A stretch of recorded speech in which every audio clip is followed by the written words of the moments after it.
What's the meaning of Cajun?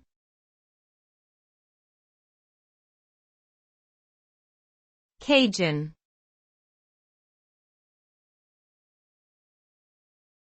Cajun.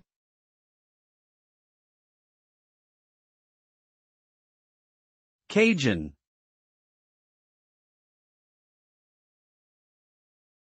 Cajun.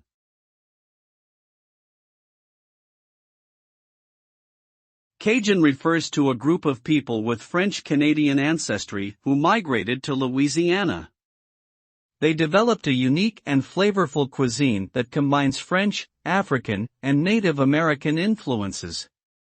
Cajun dishes are often spicy and include ingredients like seafood, rice, and sausage. Some famous Cajun dishes include jambalaya, gumbo, and crawfish étouffée. The term Cajun can also refer to the culture and music of this region, which has its roots in the Acadiana area of Louisiana.